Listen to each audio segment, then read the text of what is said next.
एक आदमी ने मछली पकड़ते समय एक भयानक खोज की। उसने एक मानव हाथ को किंगफिश में उलझा हुआ देखा। भयावह दृश्य से भयभीत होकर उसने जल्दी से किंगफिश को बाहर निकाला। तभी उसे एहसास हुआ कि मछली कप्तान थी, जो पिछली रात रहस्यमय तरीके से गायब हो गई थी। कप्तान के सिर में घातक गोली का छेद भी था। इसने उसे तुरंत कप्तान द्वारा पिछली रात संतरी टावर में गद्दार के बारे में बताई गई बात याद दिला दी। पहले तो जियो हेई ने कप्तान की बातों पर विश्वास नहीं किया। आखिरकार उनके संतरी टावर के केवल 4 सदस्य थे जो एक दूसरे को अच्छी तरह से जानते थे। अगर कोई गद्दार होता तो वो चूकता नहीं, लेकिन लाश के सिर में गोली का छेद देखकर जियो हेई को कप्तान की बातों पर विश्वास करने के लिए मजबूर होना पड़ा। हालांकि उसने बोलने की हिम्मत नहीं की, क्योंकि शेष 2 गद्दार हो सकते थे। उनमें से एक बाल्डी एक गंभीर मानसिक बीमारी से पीड़ित था। उसे मशीन मरम्मत में अपनी कुशलता के कारण ही विशेष अवकाश पर सेना में भर्ती किया गया था।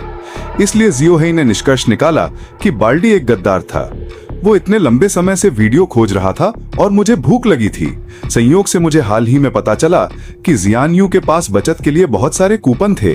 आपको केवल 9.9 युआन में हैमबर्गर और फ्राइड चिकन का पूरा सेट मिल सकता था। ये वास्तव में दुर्लभ था। खाने पीने और मनोरंजन के लिए मैं जियान यू की सिफारिश करता हूँ।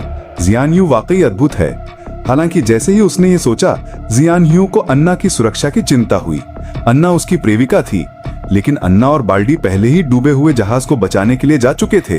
जियान यू ने उत्सुकता से अपनी दूरबीन से समुद्र का निरीक्षण किया और कुछ ही देर बाद कुछ ही दूरी पर एक छोटी नाव दिखाई दी। बाहर गए 2 लोगों में से केवल एक ही बचा। हालांकि जिया ह्यू ने कभी ये उम्मीद नहीं की थी कि जो व्यक्ति प्रहरी दुर्ग पर जीवित लौटा वो वास्तव में उसकी प्रेमिका अन्ना थी। हालांकि उसने समझाने की कोशिश की कि बाल्डी गलती से किसी से टकरा गया था, लेकिन आखिरकार जिया ह्यू को सब समझ आ गया। इसलिए उस रात जब अन्ना गहरी नींद में सो रही थी, जिया ह्यू ने उस दिन की ड्यूटी लॉग खोली जिस दिन रोटेशन छिपाया था। निश्चित रूप से अन्ना उस रात ड्यूटी पर थी। अगले दिन जब अन्ना उठी तो उसने तुरंत पाया कि जिया ह्यू जा चुकी थी।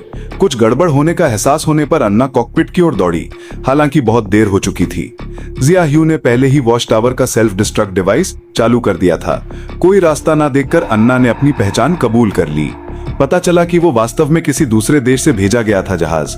जैसे ही रोटेशन शिप आया, उस रात उसने रोटेशन शिप को गलत जगह पर भेज दिया।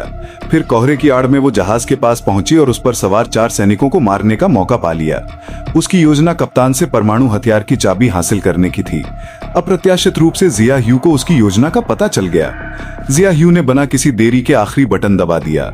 अगले ही पल पूरी दुनिया मानो खामोश हो गई। हालांकि जैसे जैसे समय बीतता गया, वॉच टावर में कोई विस्फोट नहीं हुआ।